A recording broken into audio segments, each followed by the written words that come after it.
And we're live. Well, hello everybody. Welcome to Building Your Wellness Brand Within Your Community. I'm Dr. Alan Weinstein with my co-host Dr. Randi Ross. We have a great show for you.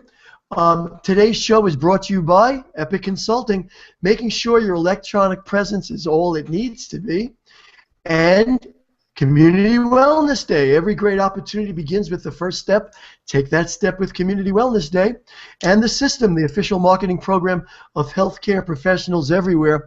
And the VIP app, the only application that allows you to bring your live hangouts just like this one to the iPhone, the Androids, and the desktop. Our apps are so good, people are going to want to lick them.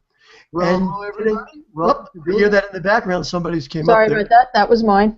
Okay, no problem, guys. Well, today's show we have with us Pastor Dan Stauffer.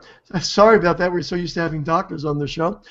He might even be a doctor. Who knows? I've already been promoted. This is great. You've already been promoted. There you go. Let me tell you a little bit about Pastor Dan. First of all, he's the co-founder and lead pastor of Life Church Jersey College. He coaches existing pastors through next level coaching. I can tell we're going to have a great show today. I just have a sense everything's going on here.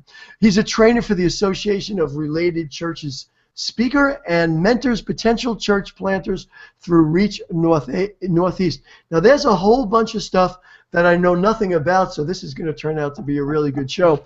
I'm going to turn it over to our co-host, Dr. Randi. Well, welcome everyone. Thank you so much for joining us. Let me tell you a little bit about our guest today, because as Dr. Allen said, it's maybe a little out of the norm for us. But I had the pleasure of meeting Pastor Dan and his lovely wife Stephanie at a Community Wellness Day event. And they were there at an event that was being held in their community, and they came out with a volunteer group, and they were just being so supportive and so engaged. And then through social media and conversations, I recognized that just as most of us that are watching are, business people, health professionals, and how we always talk about evolving and doing things differently than we did in years past or decades past, and how important it is to constantly be building relationships to grow your business, that Pastor Dan and Stephanie, for their church in Randolph, New Jersey, really follow a similar model. And this is something that's of great interest to me, because we actually have taken a lot of what we do with the health providers that we work with, and we've tweaked it into something that works for any kind of religious institution, recognizing that times have changed for everyone, not just business people, and not necessarily that the message of whatever the religion is trying to share has changed, but because we've changed as communities, the delivery system often needs to be different. But the one thing that always stays the same, and this is what we're always reinforcing, is you need to be building relationships in your community, which sometimes takes a little bit of time. You need to invest in that, because when people get to know you and they trust you, they want to hear your message, whether that's the message of God, as Pastor Dan shares, or a message of whatever your service is. So I thought it was really important to invite Pastor Dan to come on and show this other dynamic, but how really, in our communities, we're all trying to do the same thing. So let me welcome Pastor Dan. Thank you so much for being here with us today. Oh, it's great being here, and I appreciate the opportunity just to talk about these great things, because I love how you say it, because we've been saying it the same way for a while. It's not the message, it's the packaging or the delivery system, it's the way it's being communicated. And so thank you for allowing us to be on today. This is great. Oh, I'm really excited to have you here. So I'm gonna ask you a few questions, but feel free to deviate if you think that there's something that we're not kind of pulling out of how you do things. But talk a little bit about, and we've already laid the foundation for this, of when we're talking about locally based businesses, and this is also true for people in the virtual world, whether it's a business, a religious institution like yours and others in your community, why building these relationships in your community impacts the growth, whether it's the growth of your congregation or the growth of someone that's a business owner that's listening. Well, I think it impacts the growth simply because everything is relational. Whether you feel like you're a personable individual or not, or a relational individual, when you're a business owner, or you're leading an organization, or you're leading a church, a nonprofit, whatever that might be, it's all about people. Even if you're trying to deliver a product or you're selling something, hopefully that product is there to benefit somebody. It's going to add value to somebody's life. So at the heart of everything that we're doing, it is people, and that's who you're trying to impact. That's whose life you're trying to enhance. And so on the aspect of what we're doing is about people, and I think that's why it's important to be in the community. You're connecting together with individuals, and we have to figure out how to do that more effectively. And I think for church, that's why I'm on here, as a leader of a church. I think for churches for a long time, it's been, hey, we're here, we're going to put a sign out, and people will just show up. And it just doesn't work that way. I think that's kind of the, come and see. It's almost, I don't know if arrogance is the right word, because I don't think that's necessarily at the heart of it, but it comes across that way, that somehow we're so good that we don't have to add value to people. They're just going to kind of want to come and get what we have.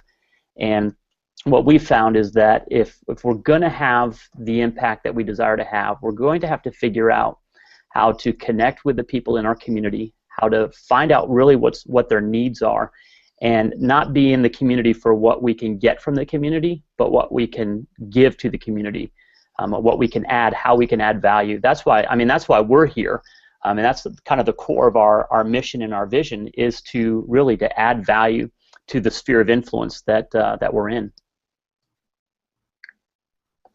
Dr. Allen, I see you unmuted, so I know that means that you want to share. I did. I wanted to ask a question because I think that Pastor Dan brought up a great point. And one of the challenges, I think, even dealing with health professionals, and I'm sure with the coaching that you do, is, doctors will say, but I don't like to market, I don't like to sell. But ultimately, when it comes down to it, to build their practice, they have to make their presence known in the community, like you said. Do you run into that same thing when you're dealing with other churches where they're dealing with, but I'm not really, I don't want to market myself, I don't want to sell, but then all of a sudden they become invisible in the community? Yeah, absolutely. And I think for the church, unfortunately, what happens when we have the tendency to kind of pass it off as if I'm marketing, or if I'm getting out there, as you say, sell yourself or market yourself, that somehow I'm less spiritual, and therefore I'm less godly, and therefore I'm not really doing church work. And so a lot of it is helping pastors to think differently. Like, there's this great message. The gospel in and of itself is called the good news. So we're communicating something that should be very good and very helpful and very beneficial. And if it's the packaging that needs to change, then I need to change the packaging. If it's getting out there and rubbing shoulders and meeting people, then we need to do that. Or people are never going to hear the message and hear the good news. And I think the number one word, you could almost hashtag it, that comes from at least church people, is compromise. They feel like if they're being relevant, somehow they're compromising the message. Somehow there's this, it's like they're kind of short-circuiting or cheating, or if God's really in this, then God will do it. And I think it's almost like, I think that's the same thing in business. If this is really good, if this is really right, if this really is what my life is about, my purpose, then it'll just happen. Yeah, I'm going to work hard, but there's always that element. You've got to get out and connect with the people that you're trying to meet and reach.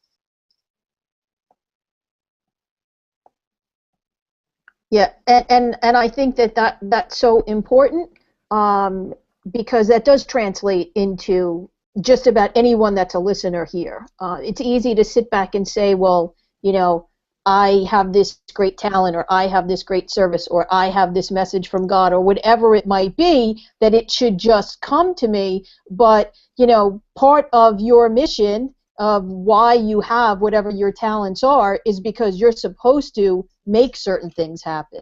And I think this is my finding, and often Dr. Allen and I will talk about this with people, business people we work with, and you can tell me if you feel the same way, Pastor, that a lot of that often stems from insecurity, where people actually are, using that objection, and it sounds great, but it really stems from, I'm afraid that people won't really welcome what I'm trying to share with them. Do you find that's a barrier for people?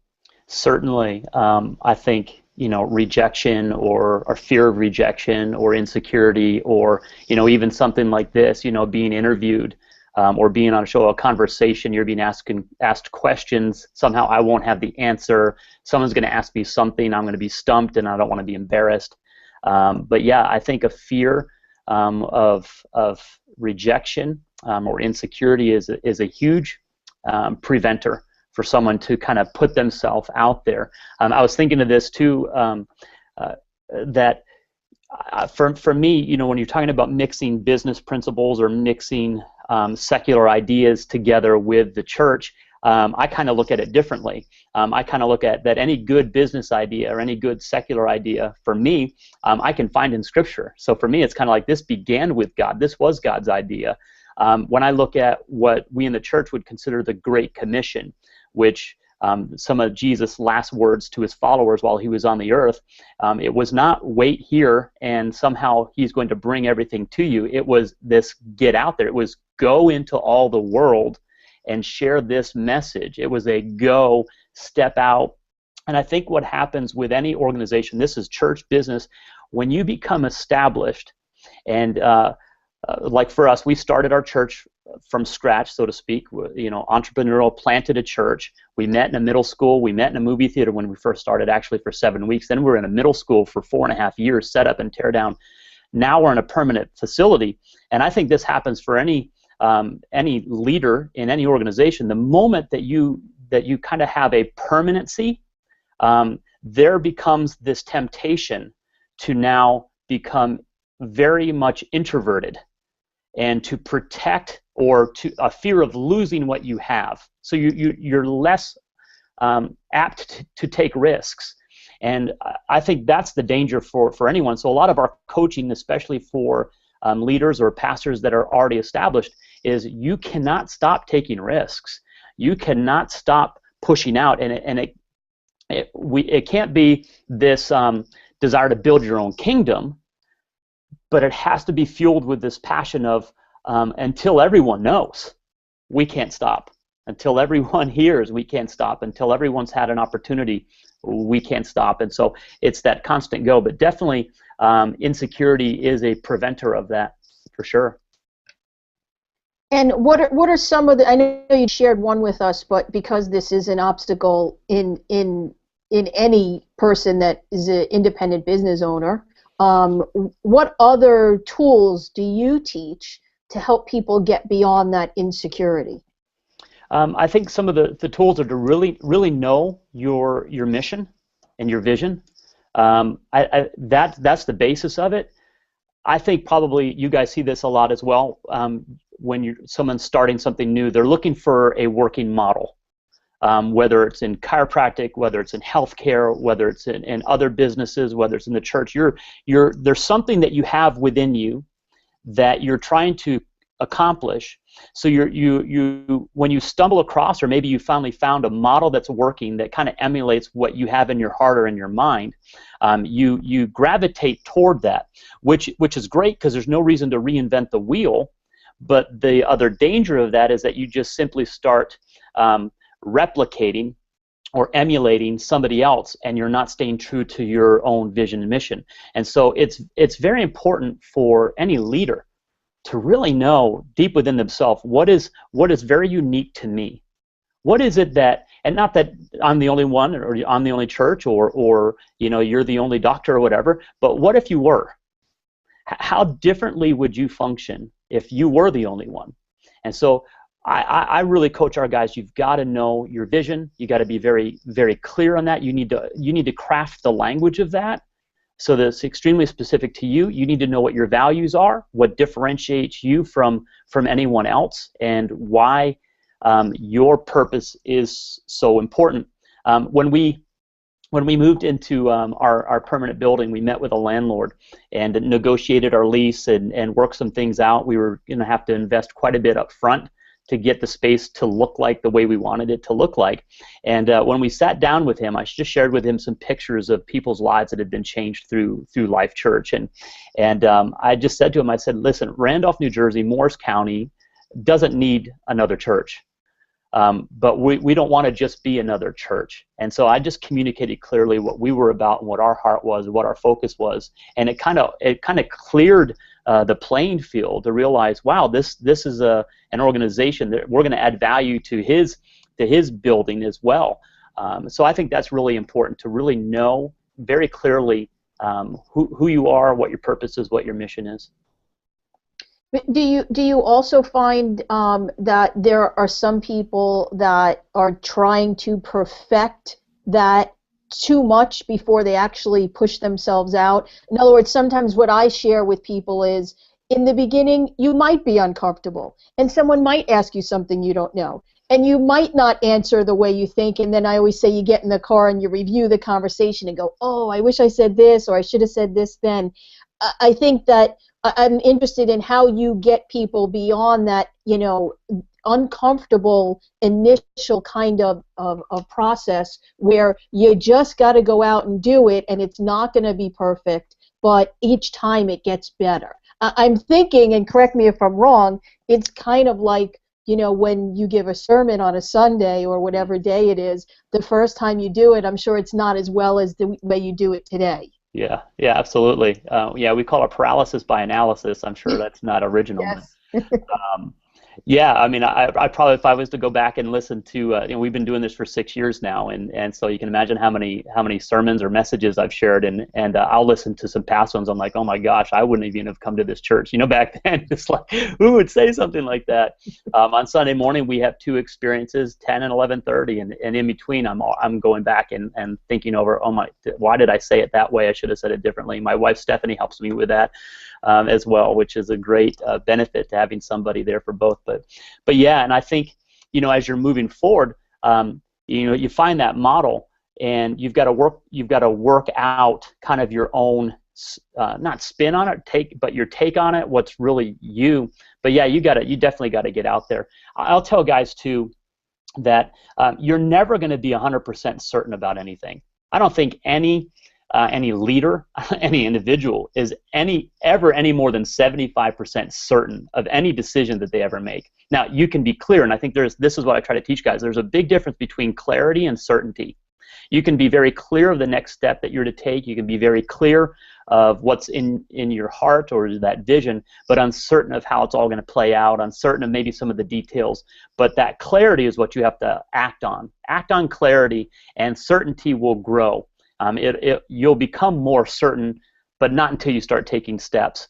And so, and we've done that. I mean, we've wrestled with language and how we say things, and I think that's just a natural part of any organization. And I think they even say, just on the business side of rebranding, years ago it was like every 7 years. It's a lot more frequent now. Maybe I would say every 3 to 5. There's almost like a rebranding, recommunicating, saying your vision differently. Maybe the vision of itself doesn't change, but how you communicate it might. And that's something that, you got to jump out there and start walking, start taking steps, and discover who you really are. And if Dr. Allen, are you unmuted? I did. I wanted to just ask a question here, and that is, I wanted to that I think fits in with what you were saying about knowing your mission and knowing what you're about, and that is the wrapper. And by wrapper, I mean, well, here you are. I mean, if I didn't know that you were Pastor Dan, you're casually dressed. You look like the guy next door that I would hang out with. If just in the neighborhood. Is that also part of bringing yourself into the community, giving the ability for people to identify with you and share things with you, rather than try to, I think the old school was dress in a way that, sort of like you developed some type of level of, I'm up here and you're down there. Does the wrapper become part of the message at this point in time? Absolutely, I think it has to. I think if the wrapper or the box communicates something different than what's inside, then there's a sense of betrayal almost. And I came across a statistic. I don't know where I saw it years ago, but it said that if 75% of men, that if they don't wear a suit and tie for their career or for their job, they don't even own one. And so we decided that if we're trying to connect with people, we need to be relatable. And so not just my appearance. I mean, I dress like this on Sunday morning. Actually, a lot. I mean, my shirt's tucked in today, but sometimes on Sunday morning I'll wear an untucked shirt. Maybe sometimes I wear a sport coat. Sometimes I wear a tie, but predominantly I'm wearing jeans. Sometimes I'm wearing jeans and sneakers and a shirt. I try to dress casual, professional, which is where the majority of people live. I want every person that walks through the door of our church, and I want every person that I come in contact with to immediately be put at ease, and to know that what we're doing is very real and very relational. We're not trying to put ourselves up over somebody or to create something that's just not real and not true. So yeah, it's definitely a part of who we are, and you'll feel that style in how we've redone this. It's just a commercial office building. You walk in, you wouldn't even know it, but you walk into the common areas, you would not know that there's anything different. You open up our suites and go into where our auditorium is, and it's very modern. It's just a beautiful area. The music, the style of music that we do would be the same style of what you would listen to on the radio. Obviously, the message is different, but the style is very much the same. We use a lot of technology. We use a lot of different lighting and video functions to help us communicate the message. So absolutely, that packaging or that wrapper is very much a part of who we are. You almost could say like it's a cellophane wrapper with a little bit of a picture on it, a little sticker on it with a name, but everything you can see inside. Yeah. And are you finding that because of that, the attitude you have about that you're bringing in younger people into the fold in the church, where they may have been more alienated in the way it used to be, but because you're so approachable, that now it opens up to people of all ages. Am I correct? Yeah, absolutely. And what's interesting about that is because we'll see people coming in that are completely what we would call unchurched, which have just are not churchgoers. It's not in their family of origin. It's not something that they've been a part of. So we're reaching them, as well as people that are churched, but it might be what we would call de-churched. They've gone to church, they used to go to church, they don't go to church anymore, or whatever it might be. And what's interesting is those that have been a part of another church that might be more traditional, and maybe contemporary, but just kind of different in the way that we approach church, begin to come. It's interesting. They're the ones that kind of tilt their head. It's like an old cow at a new gate. It's like, can I go through this one? Is this okay? And it's interesting that they seem to be the ones that wrestle with it more than somebody that's completely unchurched, that's not experienced church at all. Well, I'm sure some of that comes from most people are a little uncomfortable with change. If they grew up in their families in their younger life going to church or synagogue, and it was kind of a certain way, and all of a sudden it's like, well, this is cool, but it's a little new, and I have to wrap my mind around change. But do you also think that some of this is when we talk to business people, Dr. Allen and I will frequently talk about understanding your market. So, the way that you run your church in another part of the country, do they have to address possibly, who their market is there? Do you find that there needs to be that tweaking, or do you find that if they go into it with this process in your system, that the market will acclimate to them? Yeah, so you definitely need to know the demographic that you're in and the people that you're reaching, and you need to find out. I think you had said this word a couple days ago when we were talking, the word tribes or tribe. You're finding, which I love that book by Seth Godin, and that's kind of like what we're discovering is what are some of the tribes that are in our community right now that we need to be very aware of, and we need to know what their needs are, and we need to figure out how we can connect with them. And so with the different churches around the country, it's more of that. It's more of you just need to know the community that you're in, and figure out ways to connect with them. Now, you might do the experience, the church service, or what people would come to on a weekend. There might not be a whole lot difference in what that feels like, but you do need to be very aware of your crowd. But also, when you step outside the four walls of wherever the facility is that you're at, and you get out into the community and you're rubbing shoulders with people and you're having conversations, you certainly, even I would say even more so there, need to be aware of it.